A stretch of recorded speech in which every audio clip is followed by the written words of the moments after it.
जय लक्ष्मी माता. ओम नमो भगवते वासुदेवाय. श्री विष्णू पुराण षष्ठ अंश अध्याय 87. केशीध्वज व खांडिक्य 2. पराशर महर्षी पुढे सांगू लागले. खांडिक्याची गुरुदक्षिणेची मागणी ऐकताच केशीध्वजाने त्याला विचारले, राज्य मागणे ही गोष्ट तुम्हाला योग्य असताना तुम्ही ते का मागत नाही? त्यावर खांडिक्य म्हणाला, राज्य मागतात ते मूर्ख. राज्याची आकांक्षा असणे हे अहंकाराने उन्मत्त झालेल्या आणि ममतेने पूर्ण भरलेल्या मूर्ख मनाचे लक्षण होय. आणि मला तर अशी कामना नाही, म्हणून मी राज्य मागितले नाही. ही अविद्या होय. केशीध्वज म्हणाल्या, मी याच अविद्येमुळे मृत्यूला जिंकण्यासाठी राज्य आणि यज्ञ वगैरेंच्या मागे लागलो. त्यामध्ये दडलेल्या अनेक भोगांनी माझे पुण्य मात्र क्षीण झाले असेल. त्यावर खांडिक्य उद्गारला, तुझ्या बुद्धीला विवेक निर्माण झाला ही चांगली गोष्ट आहे. म्हणूनच मी तुला आता अविद्येचे स्वरूप सांगतो. आपले नसलेल्या आपले मानणे आणि दुसऱ्यांना स्वतः समजणे हे अविद्येत मोडते. बुद्धिहीन प्राणी मोहरूपी अंधारात असल्याने प्रत्यक्षात पंचमहाभूतांनी बनलेल्या या शरीराला मी माझे अशा भावांनी बांधून ठेवतो. परंतु पंचमहाभूते ही आत्म्यापासून निश्चितच भिन्न असल्याने कोण शहाणा शरीराला आत्मा मानेल? अशा रीतीने जर शरीरापासून आत्मा वेगळा आहे तर घर, राज्य अशा शरीराच्या उपभोगांच्या गोष्टींना कोण शहाणा आपले मानेल? तसेच त्याच देहापासून निर्माण झालेल्या मुला नातवंडांना देखील कोण आपले समजेल? देहाच्या साठी आपण कर्म करतो आणि ती कर्मे केली जातात, पण माती व पाण्याने लिंपलेल्या घराप्रमाणे या कर्मरूपी मातीने आपले शरीर लिंपलेले राहते आणि ही माती जेव्हा ज्ञानरूपी पाण्याने धुतली जाते तेव्हा ह्या कर्मासाठी केले जाणारे श्रम आणि मोह संपतात आणि निर्वाण पदाची प्राप्ती होते. दुःख, अज्ञान वगैरे धर्म आत्म्याचे नसून निसर्गाचे आहेत. यज्ञकुंडात भरलेल्या पाण्याचा संगम अग्नीशी होत नसतो, तरीही अग्नी विझू लागतो. तसेच निसर्गाच्या संसर्गाने अहंकार वगैरे दूषित झालेला आत्मा निसर्गातीलच धर्मानेच आपले समजू लागतो, अन्यथा तो त्यापासून सर्वस्वी वेगळा होय. हे ज्ञान म्हणजे अविद्येचे बीज होय. केशीध्वजा, आता तू योगशास्त्राचे मर्म सांग. त्याप्रमाणे त्याला केशीध्वज सांगू लागला, मनुष्याच्या बंधनाचे आणि मोक्षाचे कारण मन हे होय. मन विषयांच्या अधीन असेल तर ते बांधून ठेवणारे बंधनकारक ठरते. या उलट विषयांचा त्याग करील तर ते मोक्ष देणारे ठरते. म्हणून योगी मन विषयापासून दूर करून परमात्म्याच्या चिंतनात लावतात. चुंबक जसे आपल्या शक्तीने लोखंड खेचून घेतो, तसे परमात्म्याचे चिंतन करणाऱ्यांना परमात्मा आपल्यात सामावून घेतो. यम, नियम आदींची अपेक्षा, आत्मज्ञानाचा प्रयत्न यांनी युक्त विशिष्ट मनोगतीमुळे परब्रह्माशी संयोग होणे म्हणजेच योग. जो ह्या योगात घडलेला राहतो तो योगी होय. तो परब्रह्मात विलीन होतो तेव्हा त्या क्रियेला विनिष्पन्न समाधी म्हणतात. जर त्या योग्याचे चित्त एखाद्या विघ्नामुळे दूषित होईल तर पुढील जन्मात परत अभ्यास केल्यानेच तो मुक्त होतो. समाधीरूपी अग्नीने योग्याची कर्मे जळून जातात व म्हणूनच त्याला थोड्या काळातच मोक्ष मिळतो. ब्रह्मचिंतनास योग्य बनावे म्हणून ब्रह्मचर्य, अहिंसा, सत्य, असत्यय, अपरिग्रह या गोष्टींचे पालन करून व स्वाध्याय, शौच, संतोष, तप या गोष्टींचे आचरण करून आपले मन परब्रह्मात गुंतवावे. 5 यम 5 नियम यांचे पालन काही कामना मनात धरून केल्यास ती कामना पूर्ण होते आणि कोणतीही कामना मनात न धरता यम नियम पाळले तर मोक्ष मिळतो. प्राण व अपान यांच्याद्वारे श्वासाचा निरोध करण्याचे 2 प्राणायाम होतात व त्या दोन्हीस एकाच वेळी थांबवल्याने तिसरा प्राणायाम कुंभक घडतो. अनंताच्या स्थूल स्वरूपाने युक्त सबीज प्राणायाम करून योग्याने मग प्रत्याहाराच्या प्रयोगाने इंद्रियांना वश करावे. याखेरीज योग्य साधना शक्य होत नाही. ह्या विश्वात कर्म, ब्रह्म व उभयात्मिका या 3 भावना सांगितल्या आहेत. त्यापैकी ऋषीमुनींची ब्रह्मभावना, देव, मानव आदी जीवांपासून सर्व स्थावर जंगम आदी गोष्टीत कर्मभावना दोन्ही मिळून भयालिका भावना समजावी. विशेष ज्ञानाने जोपर्यंत आपल्या कारणरूप कर्मांचा क्षय होत नाही तोपर्यंत अहंकार व त्यामुळे भेद दृष्टी शिल्लक राहिलेली असते. त्यामुळे साधकास ब्रह्म व जग भिन्नच दिसत असते.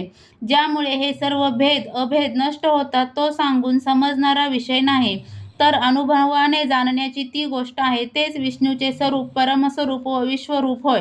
ह्या परमरूपाचे चिंतन करण्यास योग्याचे साधक सुरुवातीला असमर्थ असतात, म्हणून त्यांनी विष्णूच्या स्थूल स्वरूपाचे ध्यान करावे. हे स्वरूप विष्णूचे विश्वरूप असावे. विष्णू नामक शक्ती ही पराशक्ती आहे आणि क्षेत्रज्ञ नामक शक्ती ही अपार शक्ती होय आणि कर्म ही तिसरी अविद्या शक्ती होय. हे राजा, तुझ्या अविद्येने वेढलेली क्षेत्रज्ञ शक्ती ही संसारातील सर्व प्रकारचे कष्ट भोगते. अविद्या व क्षेत्रज्ञ या शक्तीचे अस्तित्व जीवांमध्ये असते ते तारतम्याने. हे महामते, परब्रह्माचे द्वितीय अमूर्त स्वरूप विष्णू हेच होय. त्यांना ज्ञानी लोक सत असे नाव देतात आणि त्याचेच ध्यान ऋषीमुनी करतात. वरील तिन्ही शक्ती याच विष्णूमध्ये वसत असतात. असे हे विष्णूचे रूप त्याच्या विश्वरूपाहून विलक्षण आहे. हे राजा, योगाभ्यास करणाऱ्या योग्याने स्वतःची आत्मशुद्धी करण्यासाठी या विश्वरूपाचे ध्यान करावे. ज्याप्रमाणे वायूच्या मदतीने अग्नी उंच वाढलेले गवत जाळून टाकतो, तसेच विष्णू योग्याची सर्व पापे जाळून टाकतो.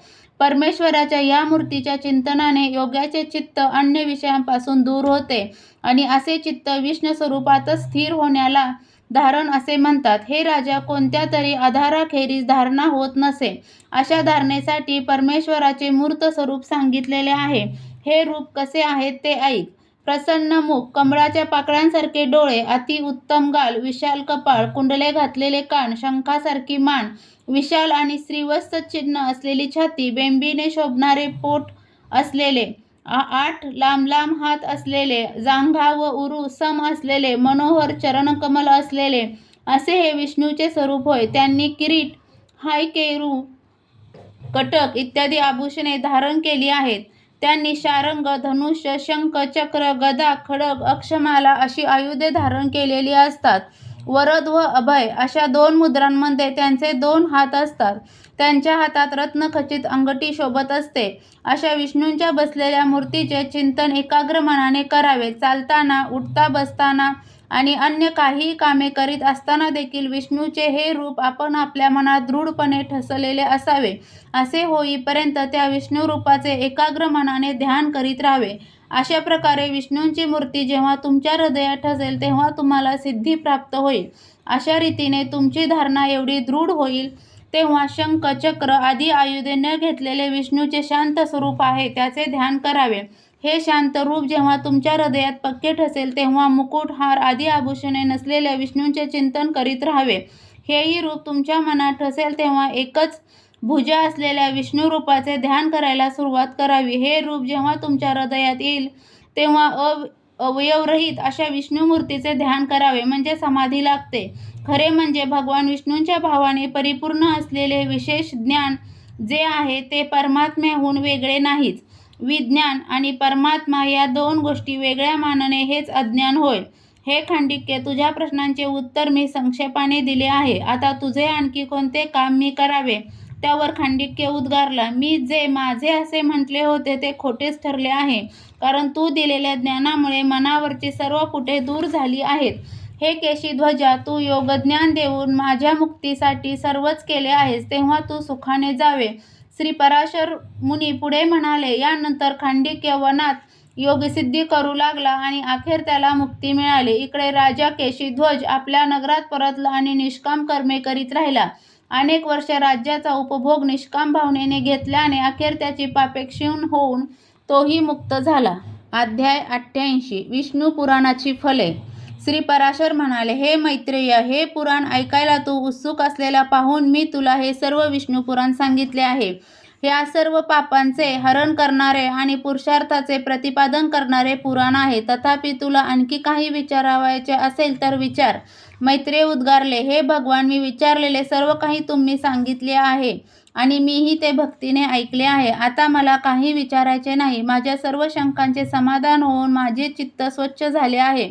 मला ज्ञान झाले आहे. हे विद्वान, ह्या विश्वापासून विष्णू वेगळा नाही ही गोष्ट आपल्या कृपेनेच मला समजली आहे. त्यामुळे बाकीच्या सर्व गोष्टी जाणणे व्यर्थ होय. आपण प्रसन्न व्हा. मी हे संपूर्ण पुराण तुम्हाला सांगायला लावण्याचे जे कष्ट दिले आहेत त्याबद्दल मला माफ करा. हे विष्णू पुराण प्रथम ब्रह्मदेवाने सांगितले. ऋभूकडून ते प्रियव्रताने ऐकले. अशा प्रकारे ते एकाने दुसऱ्याला, दुसऱ्याने तिसऱ्याला असे सांगण्यात आले. अखेरीस ते पुलस्त्य ऋषींकडून मी ऐकले. मी तुला जे विष्णू पुराण सांगितले ते तू कलियुगाच्या अखेरीस शिनिकाला सांगशील. अनादि अनंत, वृद्ध न होणारा, निर्विकार आणि परिणामरहित असलेला पुरुषोत्तम भगवान विष्णू होय. त्यास माझा नमस्कार असो. अशा प्रकारे जो समान गुणांचा आधार आहे, जो एकच असूनही अनेक रूपात प्रकट होतो, त्या ज्ञानस्वरूप अव्यय परमपुरुष विष्णूस नमस्कार असो. तिन्ही गुणांनी युक्त असलेल्या, विश्वाच्या उत्पत्तीचे कारण असलेल्या, स्वयंसिद्ध असलेल्या भगवान विष्णूला मी नमस्कार करतो. पंचमहाभूते ही ज्याची रूपे आहेत आणि जो माणसांना त्यांचे इच्छित वर देतो, त्या सूक्ष्म व विराट अशी दोन्ही स्वरूपे असलेल्या विष्णूस नमस्कार असो. असे हे अनेक रूपे असलेले भगवान विष्णू आम्हा मानवांना जन्म व मरणापलीकडील मोक्ष देवोत. श्री विष्णू पुराण समाप्त. ओम नमो भगवते वासुदेवाय. श्री विष्णू पुराण. आज आपल्या इथे श्री विष्णू पुराण पूर्ण झालेले आहे. तुम्हाला ऐकायला ते कसे वाटले ते मला नक्की सांगा. आवडले असेल तर लाईक, शेअर, सबस्क्राईब नक्की करा.